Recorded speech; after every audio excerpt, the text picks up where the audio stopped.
الحمد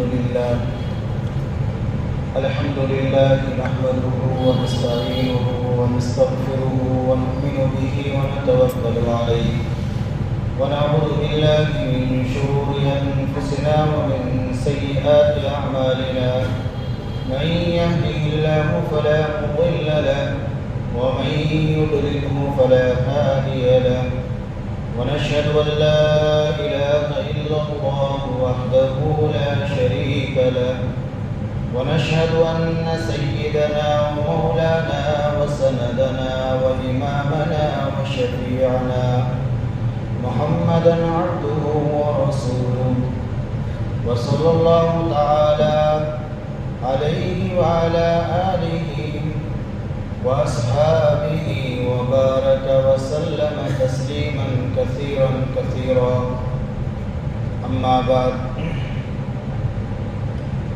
فأعوذ بالله من الشيطان الرجيم بسم الله الرحمن الرحيم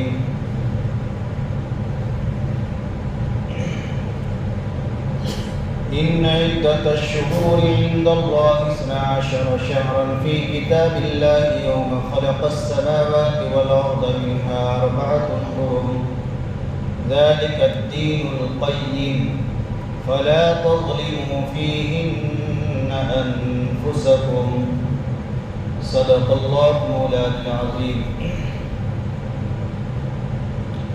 محترم بزرگ اور بھائیوں،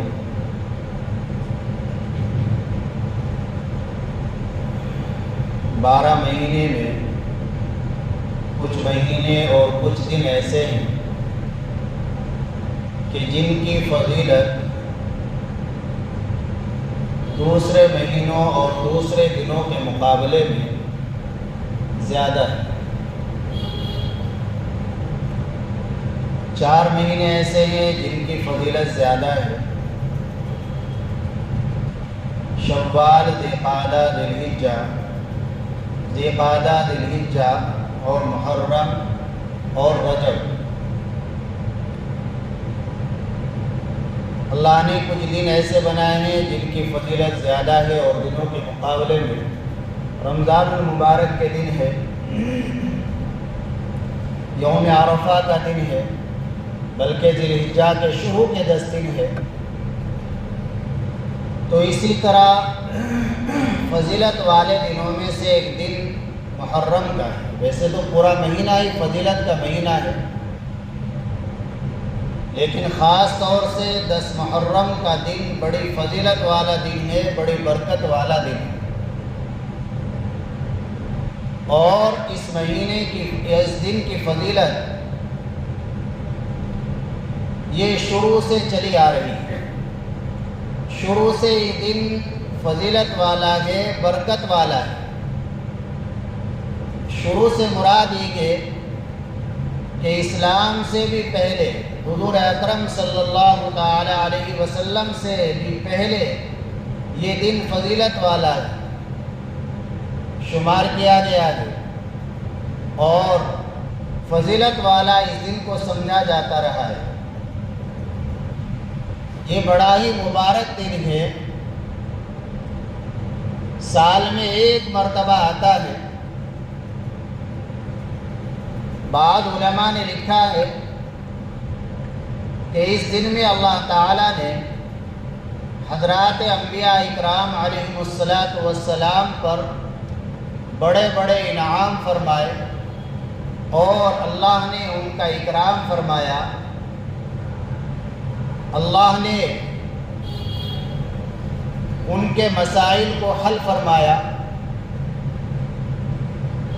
کسی کی بینائی واپس ہوئی، کسی کی پیدائش ہوئی، کسی کو مصیبت سے نجات ملی. چنانچہ حضرت موسیٰ علیہ السلام کو اللہ تعالیٰ نے فرعون سے اسی دن نجات عطا فرمائی. مشہور و معروف واقعہ ہے کہ فرعون غرق ہو گیا، ڈوب گیا، اس کا لشکر ڈوب گیا. اللہ نے فرعون کے ظلم سے حضرت موسیٰ علیہ السلام اور ان کی قوم کو نجات عطا فرمائی. تو لکھا ہے کتابوں کے اندر کہ نجات والا دن، ظلم سے نجات والا دن یہ 10 محرم کا دن تھا، یہی دن تھا۔ حضرت یوسف علیہ السلام کنویں کے اندر پڑے ہوئے ہیں، اللہ نے ان کو کنویں سے نکلوایا اور کنویں سے نجات دی، وہ بھی 10 محرم ہی کا دن تھا۔ حضرت یونس علیہ السلام مچھلی کے پیٹ میں ہے، اللہ نے ان کو 10 محرم ہی کو مچھلی کے پیٹ سے نجات عطا فرمائی۔ حضرت یعقوب علیہ السلام کی بینائی ختم ہو گئی تھی، اللہ تعالیٰ نے ان کی بینائی کو واپس فرمایا، وہ بھی 10 محرم ہی کا دن تھا۔ حضرت عیسیٰ علیہ السلام کی پیدائش بھی 10 محرم ہی کو ہوئی اور ان کو آسمان پر بھی 10 محرم ہی کو اٹھایا گیا۔ حضرت ابراہیم علیہ السلام کی پیدائش بھی 10 محرم کو ہوئی۔ حضرت ابراہیم علیہ السلام کی پیدائش بھی 10 محرم کو ہوئی۔ حضرت نوح علیہ السلام کی کشتی پانی میں تیر رہی تھی، مہینے گزر گئے تھے، وہ پھر ایک پہاڑ پر جس کو جودی کہا جاتا ہے، جودی پہاڑ پر جا کر ٹھہری اور وہاں جا کر سکون میسر آیا، تو یہ بھی 10 محرم ہی کا دن تھا۔ اور لکھا ہے علماء نے، مفسرین نے، کہ اس کشتی کے اندر جو انسان تھے، ان انسانوں نے تو اس دن کا روزہ رکھا ہی تھا، اس کشتی میں جو جانور تھے، جانوروں کے جوڑے تھے، ان سب نے بھی 10 محرم کا روزہ رکھا، جانوروں نے بھی۔ تو یہ 10 محرم کا بڑا بابرکت دن ہے۔ حضور اکرم صلی اللہ علیہ وسلم، حضرت داؤد علیہ السلام کی توبہ بھی 10 محرم کے دن قبول ہوئی، حضرت آدم علیہ السلام کی توبہ بھی 10 محرم کو قبول ہوئی۔ نبی پاک صلی اللہ علیہ وسلم کو اللہ کی طرف سے ایک بڑا اعزاز اس دن میں یہ ملا، آپ کے لیے اللہ کی طرف سے خوشخبری آئی، غفر لک ما تقدم من ذنبہ وما تأخر، آپ کے اگلے پچھلے گناہ، نبی سے بڑا گناہ تو نہیں ہوتا، کبیرہ گناہ سے تو انبیاء کرام علیہ السلام معصوم ہوتے ہیں، لیکن چھوٹے موٹے گناہوں سے ہو جاتے ہیں، خلاف اولا کام ہو جاتے ہیں۔ اللہ کی طرف سے آپ کو یہ اعزاز ملا کہ آپ کے چھوٹے گناہ اگلے پچھلے سب معاف ہیں۔ کتنا مبارک دن ہے۔ اب میرے بھائیوں اور بزرگوں، ذرا ہم غور کریں اور اللہ سے دعا کریں، اللہ کی طرف توجہ کریں کہ جو اللہ اس زمانے میں تھے وہی اللہ آج بھی ہے۔ اللہ کی جو قدرت، طاقت اس وقت تھی، وہی طاقت آج بھی ہے۔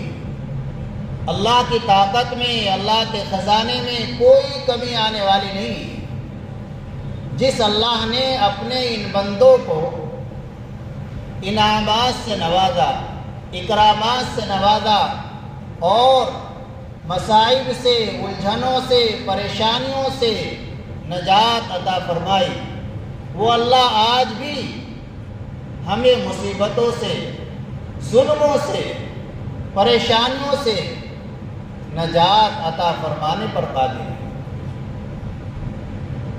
آج بھی امت مظلوم ہے، ظالموں کا شکار ہے۔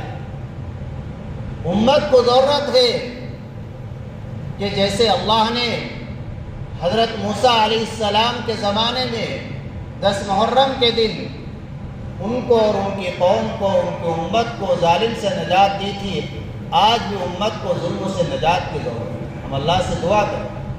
آج بھی امت مصائب کا شکار ہے، کوئی کسی بیماری میں مبتلا ہے۔ کتنے لوگ ہیں جو بیچارے لا علاج بیماری میں مبتلا ہیں، ہزاروں کی دوائیں کھا رہے ہیں اور پریشان ہیں۔ تو جس اللہ نے حضرت یعقوب علیہ السلام کی بینائی واپس کر دی تھی، آج وہ اللہ ہماری اور ہمارے مسلمان بھائی اور بہنوں کی بیماریوں کو دور کرنے پر قادر ہے۔ ہم پوری امت کے لیے دعا کریں۔ آج کتنے مسلمان بھائی ہیں جو جیلوں کے اندر ناحق پڑے ہوئے ہیں، ان کا ذرہ برابر جرم نہیں ہے، ان کو جیلوں میں ٹھوس دیا گیا۔ آج اللہ سے دعا کی ضرورت ہے کہ یا اللہ، تو نے تو یوسف علیہ السلام کو کنویں سے نکال دیا تھا، حضرت یعقوب علیہ السلام کو مچھلی کے پیٹ سے نکال دیا تھا، جہاں سے نکالنے پر کوئی انسان قادر نہیں، تو یا اللہ جیل سے نکالنا تو تیرے لیے کوئی مشکل ہے۔ سب کچھ اللہ کے قبضے میں۔ انسان جب اپنے دوسرے بھائی کے لیے دعا کرتا ہے تو اس کے حق میں دعائیں خود ہی قبول ہوتی چلی جاتی ہیں۔ اللہ سے دعا کرے کہ یا اللہ، جس طرح تو نے اپنے انبیاء اکرام علیہ السلام کی اس دن میں دعائیں توبہ قبول فرمائے، یا اللہ ہماری بھی توبہ قبول فرمائے، ہمیں بھی ضرورت ہے۔ تو یہ بڑا مبارک دن ہے، بڑا معزز دن ہے، اور اس دن کی فضیلت آپ نے دیکھ لی کہ نبی پاک صلی اللہ علیہ وسلم سے بھی پہلی چلی آ رہی ہے، حضرت نوح علیہ السلام کے زمانے سے چلی آ رہی ہے، بلکہ حضرت آدم علیہ السلام کے زمانے سے چلی آ رہی ہے۔ جب سے دنیا بنی ہے، جب آدم علیہ السلام کی توبہ بھی اسی دن قبول ہوئی، تو فضیلت والا دن یہ پہلے سے چلا آ رہا ہے۔ حضرت نبی کریم صلی اللہ علیہ وسلم اس دن میں روزہ رکھا کرتے تھے۔ آپ علیہ السلام مدینہ منورہ تشریف لائے اور رہتے رہے۔ 9 سال تک آپ علیہ السلام کا اس دن کے روزے کا معمول رہا۔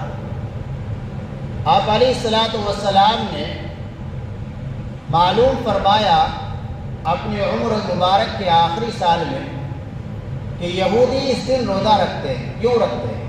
آپ علیہ السلام کو معلوم ہوا کہ 10 محرم کا روزہ جیسے ہم مسلمان رکھتے ہیں، ایسے ہی 10 محرم کا روزہ یہودی بھی رکھتے ہیں۔ تو نبی پاک صلی اللہ علیہ وسلم نے اس کی وجہ دریافت فرمائی کہ یہودی اس دن کا روزہ کیوں رکھتے ہیں؟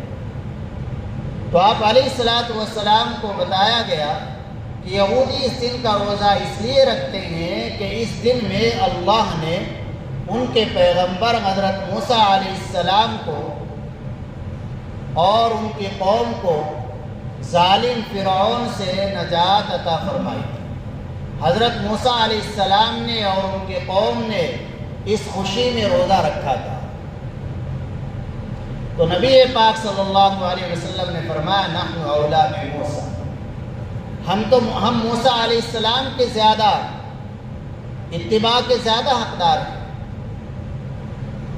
اور آپ علیہ السلام کو جب یہ معلوم ہو گیا کہ یہودی بھی اس دن کا روزہ رکھتے ہیں، تو سرور عالم صلی اللہ علیہ وسلم نے فرمایا آئندہ سال اگر میں زندہ رہا تو اس کے ساتھ ایک روزہ اور ملا، یا تو پہلے یا بعد میں، تاکہ یہودیوں کے ساتھ مشابہت نہ ہو۔ ان کی مخالفت کا حکم ہے، لیکن آئندہ سال محرم کے آنے سے پہلے نبی پاک صلی اللہ علیہ وسلم کا وصال ہو گیا۔ تو آپ علیہ السلام کی آرزو اور تمنا تھی، اس لیے علماء نے فرمایا کہ مستحب یہ ہے کہ اس روزے کے ساتھ ایک روزہ اور ملا۔ اعلیٰ درجہ تو یہ ہے کہ ایک روزہ اس سے پہلے رکھے، ایک روزہ اس کے بعد رکھے، 9، 10، 11 3 روزے رکھے، اعلیٰ درجہ یہ ہے۔ دوسرا درجہ یہ ہے کہ 9، 10 یا 10، 11 رکھے، اور یہ ادنا درجہ ہے کہ صرف ایک روزہ رکھے، لیکن بہرحال ثواب سے وہ بھی خالی نہیں ہوگا، ایک ہی رکھ لے تب بھی ثواب حاصل ہوگا۔ کیا ثواب ہے؟ حدیث پاک میں ہے، ترمذی شریف میں حضور اکرم صلی اللہ علیہ وسلم نے فرمایا 1 سال کے گناہوں کا کفارہ ہوگا، 1 سال کے گناہوں کا کفارہ۔ تو اس دن کا ایک عمل اور اس دن میں دوسرا عمل یہ ملتا ہے کہ اپنے اہل و عیال پر وسعت اور فراخی کا معاملہ کیا۔ ایک ضعیف روایت میں ہے کہ نبی پاک صلی اللہ علیہ وسلم نے فرمایا کہ جو شخص 10 محرم کے دن اپنے گھر والوں پر اہل و عیال پر فراخی کرے گا، اللہ تعالیٰ پورے سال اس کے ساتھ فراخی فرمائیں گے۔ شعب الایمان حدیث شریف کے کتاب ہے امام بیہقی رحمۃ اللہ علیہ کی، اس میں یہ حدیث شریف موجود ہے۔ حضرات محدثین میں سے سفیان ابن عیینہ رحمہ اللہ فرماتے ہیں کہ ہم نے اس کا تجربہ کیا، ایسا ہی پایا۔ 10 محرم کو ہم نے وسعت کی، فراخی کی، تو پورے سال اللہ کی طرف سے ہمارے گھر میں فراخی ہی رہی، کشادگی ہی رہی، تنگی سے محفوظ رہی۔ اب سوال پیدا ہوتا ہے کہ ایک طرف تو حدیث شریف میں ہے کہ روزہ رکھو اور دوسری طرف ہے کہ فراخی کرو، تو جب روزہ رکھیں گے فراخی کہاں ہوگی؟ تو جواب یہ ہے کہ روزے کے افطار میں اور روزے کی سحری میں فراخی کرے۔ سحری اچھے سے اچھے کھانے کی کھائے، افطار میں اچھے سے اچھا کھانا بنائے، نیز بچوں کو دن میں کھلا دے جو روزے دار نہیں ہے، اور دن میں کھانا بنا کر دوسرے گھروں میں بھیج دے۔ یہ فراخی کی سب صورتیں۔ تو 2 کام یہ کرنے کے۔ اب ایک غلط فہمی جو ہمارے ذہنوں میں بیٹھی ہوئی ہے اور امت کا ایک بڑا طبقہ اس غلط فہمی کا شکار ہے، وہ یہ کہ یہ سمجھا جاتا ہے کہ اس دن کی فضیلت حضرت حسین رضی اللہ تعالی عنہ کی شہادت کی وجہ سے۔ تو ایک بات تو یہ ذہن میں رہے، ابھی آپ نے سن لیا کہ حضرت حسین رضی اللہ تعالی عنہ کی شہادت سے اس دن کی فضیلت کا کوئی تعلق نہیں ہے۔ اتفاق ہے کہ حضرت حسین رضی اللہ تعالی عنہ کی شہادت مبارکہ اس دن میں ہو گئی۔ حضرت حسین رضی اللہ عنہ کی شہادت کا مختصر سا پس منظر یہ ہے کہ سن 60 ہجری میں جب حضرت معاویہ رضی اللہ تعالی عنہ کا وصال ہو گیا تو یزید نے اپنی خلافت کا اعلان کر دیا۔ یزید یہ بڑا فاسق فاجر انسان تھا، شرابی تھا، تو بہت سے صحابہ نے اس کے ہاتھ پر بیعت کرنے سے انکار کر دیا کہ ہم آپ کو خلیفہ نہیں مانیں گے، فاسق ہے، فاجر ہے، شرابی ہے۔ خلیفہ کے لیے جو شرائط ہیں وہ پائے نہیں جاتے ہیں۔ ان انکار کرنے والوں میں حضرت نبی کریم صلی اللہ علیہ وسلم کے لاڈلے نواسے حضرت حسین رضی اللہ تعالی عنہ بھی تھے۔ چنانچہ حضرت حسین رضی اللہ عنہ نے ان کے ہاتھ پر بیعت نہیں، یزید کے ہاتھ پر بیعت نہیں کی، اور حضرت حسین رضی اللہ تعالی عنہ کے پاس کوفہ سے خطوط آنے شروع ہو گئے کہ آپ ہمارے یہاں تشریف لے آئے، ہم آپ کے ہاتھ پر بیعت کریں گے، آپ کو ہم خلیفہ بنائیں گے، امیر المؤمنین بنائیں گے۔ تو حضرت حسین رضی اللہ تعالی عنہ نے اپنے چچا زاد بھائی مسلم بن عقیل کو کوفہ کے لیے روانہ فرمایا۔ مسلم بن عقیل کو وہاں بھیجا، کوفہ میں بھیجا۔ مسلم بن عقیل کوفہ میں پہنچے تو اولاً تو عوام کی حمایت حاصل ہوئی، لیکن وہ کچھ دیر بعد ہی، کچھ وقت بعد ہی مخالفت اور بغاوت شروع ہو گئی اور حالات انتہائی خراب ہو گئے۔ اتنے خراب ہوئے کہ حضرت حسین رضی اللہ تعالی عنہ کے چچا زاد بھائی مسلم بن عقیل کو شہید کر دیا۔ حضرت حسین رضی اللہ تعالی عنہ کو اس کی اطلاع ملی تو حضرت حسین رضی اللہ تعالی عنہ نے کوفہ کا رخ کیا اور کوفہ کے لیے روانہ ہو گئے اپنے اہل و عیال کے ساتھ، اور آپ کے چچا حضرت عباس رضی اللہ تعالی عنہ بھی تھے۔ چنانچہ راستے میں لوگ منع کرتے رہے کہ آپ وہاں تشریف نہ لے جائے، حالات خراب ہیں، لیکن حضرت حسین رضی اللہ تعالی عنہ یہ فرما دیا کرتے تھے کہ میں دین کی خاطر جا رہا ہوں، میرا کوئی اپنا ذاتی مفاد نہیں ہے، اور دین کے لیے سب کچھ قربان کیا جا سکتا ہے۔ میں نانا جان کی دین کی حفاظت کے لیے جا رہا ہوں، اپنے مفاد کے لیے نہیں سفر کر رہا ہوں۔ چنانچہ اسی طرح حضرت حسین رضی اللہ تعالی عنہ میدان کربلا میں پہنچ گئے، اور یہ بالکل محرم کا شروع تھا، مہینہ شروع ہو چکا تھا محرم۔ میدان کربلا میں پہنچے تو وہاں آپ کو روک دیا گیا اور طرح طرح کی بندشیں لگا دی گئی، حتیٰ کہ پانی بھی روک دیا گیا۔ 9 محرم کا دن آ گیا تو 9 محرم کے دن یزید کے حکم سے ایک شخص تھا، شمر بن ذی الجوشن اور عمر بن سعد، یہ 2 آدمی تھے، انہوں نے یزید کے حکم پر حملے کا اعلان کر دیا 9 محرم کو۔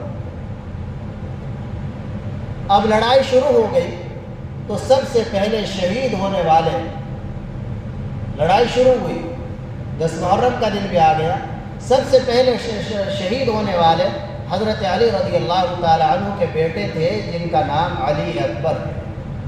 جب وہ شہید ہو گئے تو حضرت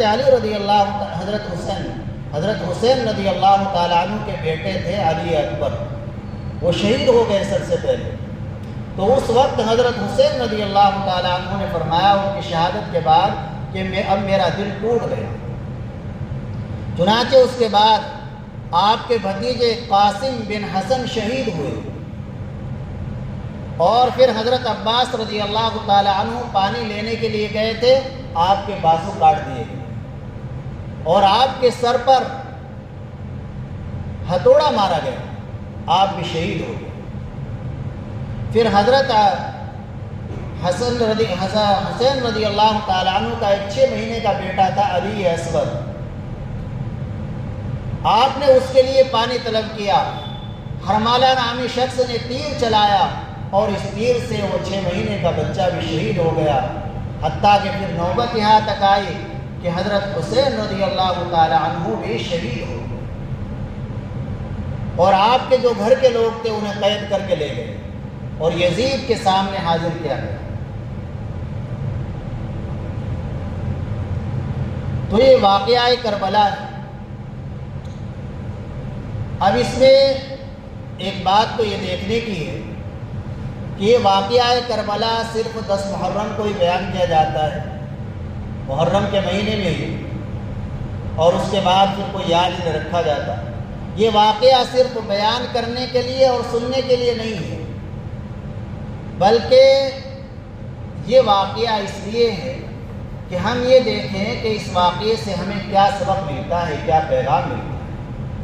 یہ واقعہ ہمیں اور آپ کو اور پوری امت کو چند پیغام دیتا ہے۔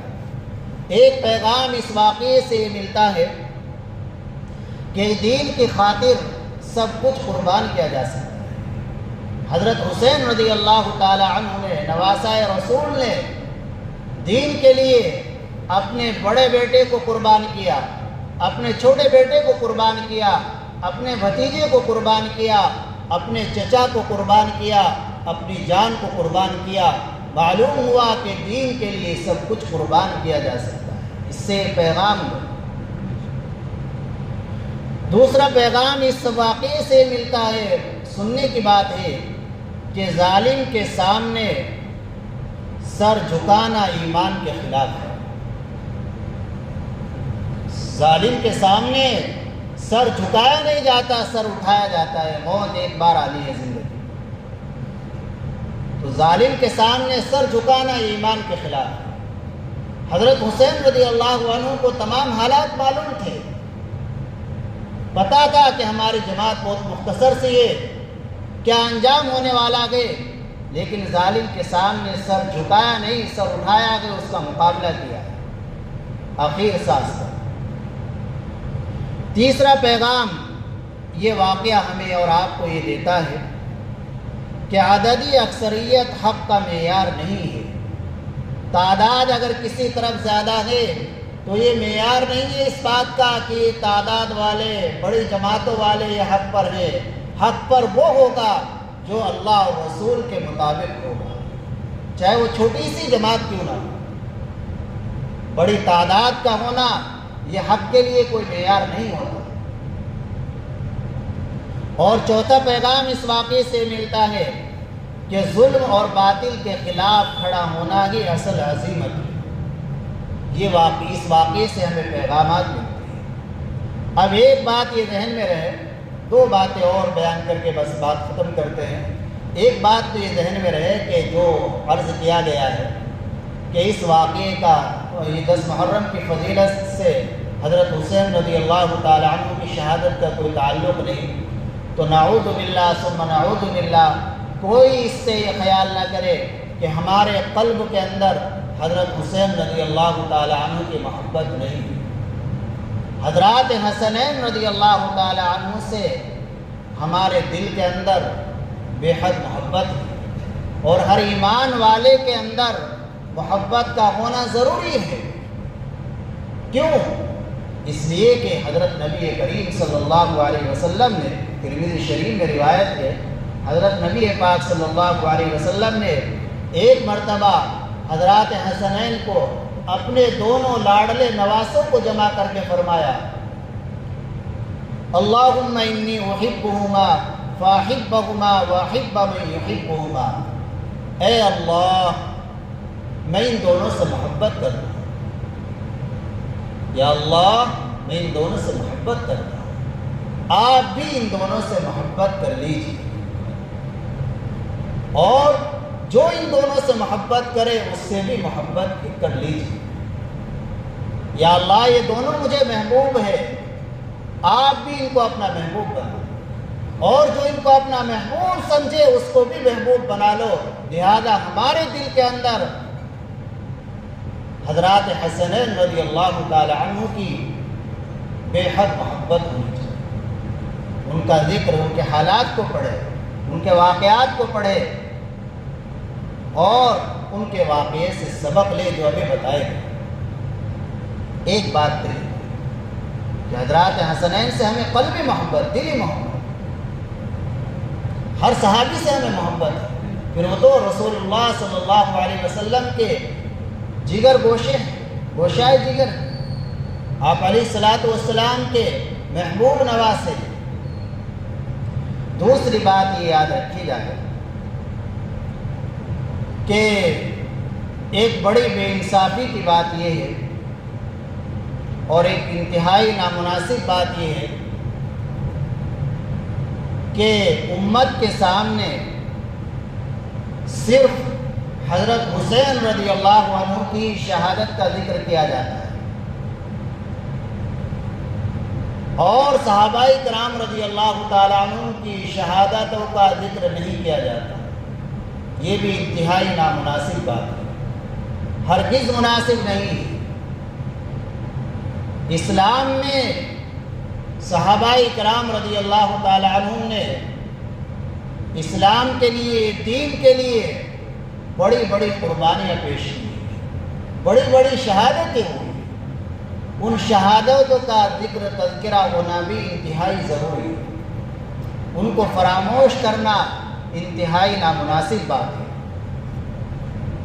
تاریخ میں شاید ہی کوئی سال ایسا ملے کہ جس سال حضرات صحابہ اکرام رضی اللہ تعالی عنہم نے قربانیاں پیش نہ کی۔ ان غزوات کا، ان حالات کا تذکرہ کرنا ضروری ہے جن میں صحابہ نے بڑی بڑی قربانیاں پیش کی۔ آپ دیکھیے سید الشہداء کس کا لقب ہے؟ حضرت حمزہ رضی اللہ تعالی عنہ، جو حضور اکرم صلی اللہ علیہ وسلم کے چچا ہی نہیں، صرف چہیتے چچا ہے۔ حضور اکرم صلی اللہ علیہ وسلم کے چہیتے چچا تھے، اور آپ غزوہ احد میں شہید ہو گئے، کہیں کے لیے، دین کے لیے، جس سے نبی پاک صلی اللہ علیہ وسلم کو بے حد قلق ہوا، رنج ہوا، صدمہ ہوا۔ آپ علیہ الصلوۃ والسلام کو ان کی شہادت کا پڑھا۔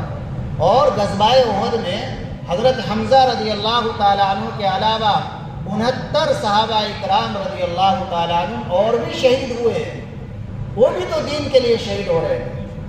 ان کا تذکرہ کیوں نہیں کیا جاتا؟ ان کا تذکرہ بھی ہونا چاہیے۔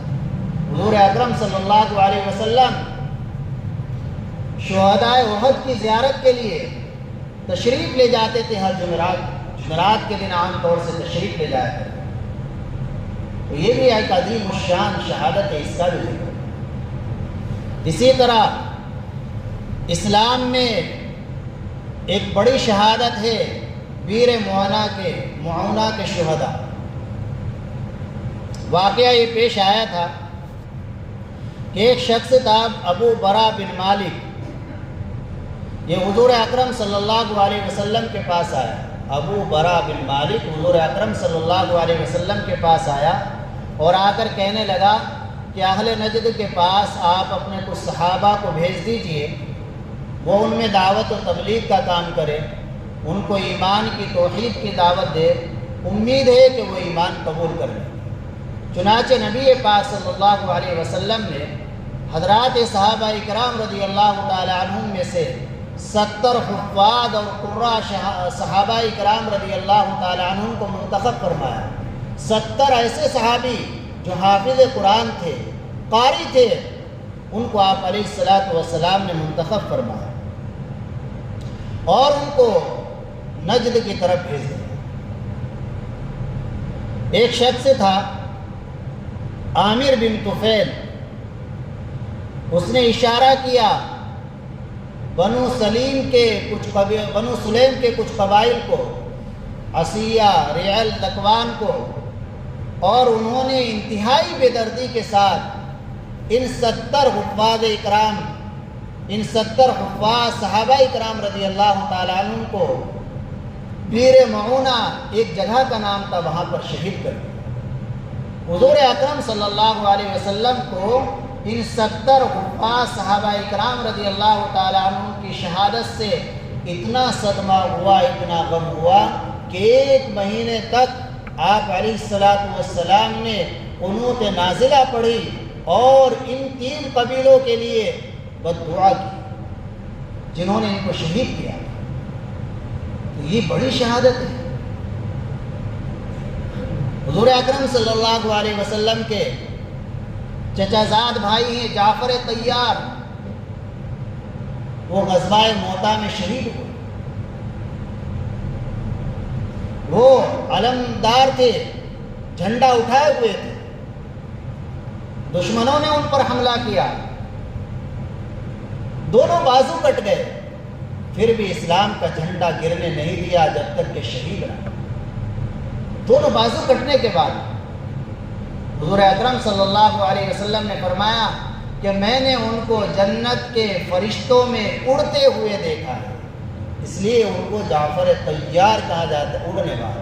حضور اکرم صلی اللہ علیہ وسلم کے چچا زاد بھائی حضرت علی رضی اللہ تعالی عنہ کے سگے بھائی، تو ان شہادتوں کو بھی تو ذکر کیا جائے امت کے سامنے، یہ بھی تو بڑی شہادتیں ہیں۔ حضرت ابو بکر صدیق رضی اللہ تعالیٰ عنہ کا دور آتا ہے، اس میں جھوٹے مدعی نبوت کھڑے ہوتے ہیں، نبی ہونے کا اپنا دعویٰ کرتے ہیں، مسلمہ کذاب جیسے صحابہ نے ان کے ساتھ جہاد کیا اور شہید ہوئے، ان شہادتوں کا بھی ذکر۔ حضرت عمر رضی اللہ تعالیٰ عنہ پر مجوسی ابو لولی مجوسی نے حملہ کیا، آپ شہید ہو گئے مسجد نبوی میں۔ ہوا کیا کرتے تھے حضرت عمر رضی اللہ تعالیٰ عنہ؟ اللہم ارزقنی شہادۃ فی سبیلی، اللہم ارزقنی شہادۃ فی سبیلی واجعل موتی فی بلد رسولک، اے اللہ اپنے راستے میں مجھے شہادت عطا فرما اور اپنے پیارے رسول کے شہر میں مجھے موت عطا فرما، یہ دعا کرتے تھے۔ اب دیکھیں آپ کیسے قبول ہوئی، شہادت کہیں بھی ہو جاتی تب بھی دعا پوری ہو گئی تھی۔ شہادت کہاں ہو رہی ہے؟ مدینہ منورہ میں، مسجد نبوی میں، اور موت کہیں بھی مدینے میں آ جاتی، وہاں موت آ رہی ہے مسجد نبوی میں۔ پھر کہیں بھی مدینے میں مدفن مل جاتا، دفن ہونے کی جگہ مل جاتی، لیکن جگہ مل رہی ہے کہاں؟ حضور اکرم صلی اللہ علیہ وسلم کے پہلو مبارک۔ یہ دعا کی برکت انسان کو دعا کرتے رہنا چاہیے۔ اللہ ایسے ہیں کہ انسان جو مانگتا ہے مانگنے سے کئی گنا زیادہ عطا فرماتا ہے، یقین کے ساتھ۔ حضرت عثمان رضی اللہ تعالیٰ عنہ کو شہید کیا گیا، انتہائی بے دردی کے ساتھ باغیوں نے حملہ کیا، اس شہادت کا بھی ذکر ہے۔ حضرت علی رضی اللہ تعالیٰ عنہ کو ابن ملجم نامی شخص نے ایک قاتلانہ حملہ کیا، فجر کی نماز کے وقت سر پر چوٹ آئی اور وہ شہید ہو گئے۔ رمضان المبارک کا مہینہ ہے، سن 40 ہجری۔ تو جس طرح حضرت حسین رضی اللہ تعالیٰ عنہ کی شہادت کو بیان کیا جاتا ہے، تو ایسے ہی صحابہ اکرام رضی اللہ تعالیٰ عنہ جن کی بڑی بڑی شہادتیں ہیں، اور ان کی شہادتیں اپنے ذاتی مفاد کے لیے نہیں تھی بلکہ ان کی شہادتیں بھی دین کے لیے تھی، ان کا بھی ذکر کرنا چاہیے۔ ان کے ذکر کو چھوڑنا یہ انتہائی نامناسب بات ہے۔ ہمیں اللہ سے دعا کرنی چاہیے ان حضرات شہداء کے لیے، ان کو ثواب پہنچائے۔ حضرت حسین رضی اللہ تعالیٰ عنہ کے لیے یہ ماتم نکالنا، ماتم دیکھنا، اس سے کیا ثواب ملے گا؟ اس سے تو گناہ ہی ہوگا۔ شریعت میں کہیں کوئی ماتم نہیں۔ پہلی صدی میں کوئی ماتم نہیں نکالا گیا، دوسری صدی میں کوئی ماتم نہیں نکالا گیا، تیسری میں نہیں نکالا گیا، چوتھی صدی میں کوئی کام شروع ہو رہا، کسی صحابی نے نہیں کیا، تابعی نے نہیں کیا، تبع تابعی نے نہیں کیا، کچھ لوگ بعد میں شروع کرتے۔ جس میں عقل سے بھی غور کرے تو کوئی بھی فائدہ نظر نہیں آتا۔ کرنا بھی سخت گناہ ہے، دیکھنا بھی سخت گناہ ہے، لہذا بالکل نہ دیکھے، نہ اپنے چھتوں پر کھڑے ہونے دے دیکھنے والوں کو۔ یہ گناہ کے کام میں تعاون ہے۔ اللہ یہ فرماتے ہیں تعاونوا علی البر والتقوی ولا تعاونوا علی الاثم والعدوان، نیک کام میں مدد کرو، برے کام میں ظلم میں مدد نہ کرو۔ اگر آج سنی حضرات ان کے ناٹکوں کو، ان کے ڈراموں کو دیکھنا بند کر دے، انشاءاللہ جلدی وہ وقت آئے گا یہ سب ڈرامے کرنے بند کر دے، اگر ہم دیکھنا بند کر دیں۔ لیکن بھیڑ کس کی ہوتی ہے؟ ہماری ہوتی ہے دیکھنے والی، ہماری عورتوں کی ہوتی ہے، ہماری بچوں کی ہوتی ہے۔ انتہائی غلط بات ہے، سخت گناہ ہے، لہذا اس سے بچیں۔ اور حضرت حسین رضی اللہ تعالیٰ عنہ کے لیے اور دیگر شہداء کے لیے، اس وقت جو اور شہداء ہوئے، آپ ایصال ثواب کریں۔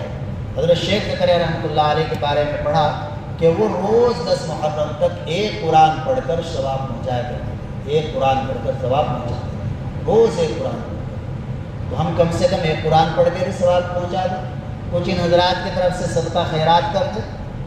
یہ کام کرنے کے لیے، یہ کام کرنے کے نہیں کھچڑا بنانا، سبیلے لگانا، ماتم دیکھنا، ماتم کرنا، انتہائی غلط ہے۔ اللہ عمل کی توفیق عطا فرمائے۔ کالے کپڑے پہننا اس دن، یہ بھی انتہائی غلط ہے، رسم ہے، ان کے ساتھ مشابہت ہے۔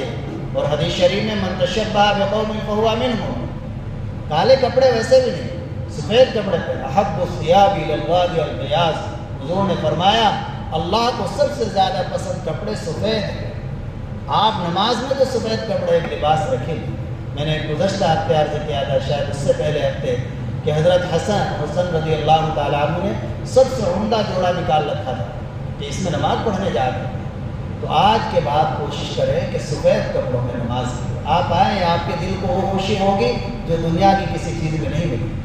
آپ یہ بات مان لیں کہ اگلے ہفتے جو بھی نظر آئے تو سب سفید لباس میں، سفید ٹوپی میں آئے۔ ایک کرتا پاجامہ سلوا لیں، 300 روپے کا کپڑا آئے گا، سلائی زیادہ جاتی ہے، اتنے کا کپڑا نہیں ہوتا جتنا سلائی رہتا ہے۔ اپنے گھر والوں کو سکھائے، بیوی کو، بچوں کو سلنا سکھائے، ورنہ ٹیلر اقرا لے لیں اور پھر وعدہ خلاف۔ ایک ہفتہ کہیں گے تو 2-3 ہفتے بقرعید سے پہلے، حالانکہ ہمارے شاگرد ہے مولوی صاحب، بقرعید سے پہلے دیے تھے کپڑے، اللہ اللہ کر کے میرے تو دے دیے بقرعید والے دن، بچوں کے نہیں دیے بیچاروں کے، بس آج ابھی تک بھی نہیں دیے، 1-2 مہینے ہو گئے۔ حالانکہ اسے لاک ڈاؤن میں کام سکھوایا تھا، بچہ آئی کا، اور اسی لیے بس کام چل رہا تھا۔ تو یہ وعدہ خلافی نہیں ہونی چاہیے۔ ٹیلر تو شاید ہی کوئی ہو جو وعدے پہ کپڑا دیتا ہے۔ الحمدللہ رب العالمین والصلاة والسلام علی سید الانبیاء والمرسلین وعلی آلہ وصحبہ اجمعین۔ ربنا ظلمنا انفسنا وإن لم تغفر لنا وترحمنا لنكونن من الخاسرين۔ ربنا ظلمنا أنفسنا وإن لم تغفر لنا وترحمنا لنكونن من الخاسرين۔ ربنا آتنا في الدنيا حسنة وفي الآخرة حسنة وقنا عذاب النار۔ اللهم أحسن عاقبتنا في الأمور كلها وأجرنا من خزي الدنيا وعذاب الآخرة۔ اللهم زدنا ولا تنقصنا وأكرمنا ولا تهنا وأعطنا ولا تحرمنا وآثرنا ولا تؤثر علينا وارضنا وارض عنا۔ مولا کریم ہم گناہ گار ہیں یا اللہ، ہم بہت گناہ گار ہیں یا اللہ، ہم اقراری مجرم ہیں۔ مولا آپ سے توبہ کرتے ہیں، آپ سے معافی چاہتے ہیں، آپ کے سامنے یا اللہ معافی کی بھیک مانگتے ہیں۔ یا اللہ آپ تو معاف کرنے کو پسند فرماتے ہیں، یا اللہ اپنے رحمت سے معاف فرمائے۔ مولا ہمارے تمام گناہوں کو، کبیرہ کو یا اللہ کیسے بھی ہم نے کیے ہو یا اللہ سب آپ کو معلوم ہے۔ مولا اپنے رحمت سے معاف فرمائے، اپنے کرم سے معاف فرمائے۔ یا اللہ تجھے کوئی بھی پوچھنے والا کہ تو نے یہ کام کیوں کر دیا، یا اللہ تو مختار کل ہے، مولا اپنے رحمت سے ہمیں معاف فرمائے۔ یا اللہ یہ بڑے مبارک دن چل رہے ہیں اور بڑا مبارک دن آنے والا ہے۔ مولا آپ نے اپنے انبیاء کرام علیہ السلام پر بڑے بڑے انعامات فرمائے، بڑی بڑی الجھنوں پریشانیوں سے نجات بخشی۔ یا اللہ ہمیں بلکہ پوری امت کو تمام الجھنوں سے، تمام مصیبتوں سے، پریشانیوں سے مکمل نجات نصیب فرمائے۔ تمام الجھنوں کو، ٹینشنوں کو، یا اللہ فکرات کو اور ہر طرح کی یا اللہ سوچ کو مولا کریم ختم فرما دے۔ یا اللہ ذہنی قلبی سکون نصیب فرما دے۔ ایمان کو اے اللہ ہمارے مضبوط بنا دے، ہمارے ایمان میں کمال پیدا فرما دے۔ یا اللہ دین کے لیے ہمیں قربانی دینے کا جذبہ پیدا فرما۔ یا اللہ ہمارے اندر حسینیت پیدا فرما، یزیدیت کو ختم فرما۔ یا اللہ حضرت حسین رضی اللہ تعالی عنہ والا جذبہ ہر امتی کے اندر پیدا فرما۔ یا اللہ دین کی، اسلام کی مکمل حفاظت فرما۔ یا اللہ ہمارے تمام جائز مقاصد کو پورا فرما، جائز ضروریات کو پورا فرما، پریشانیوں سے نجات نصیب فرما۔ یا اللہ ہماری دعا کو اپنے فضل و کرم سے قبول فرما۔ صلی اللہ تعالی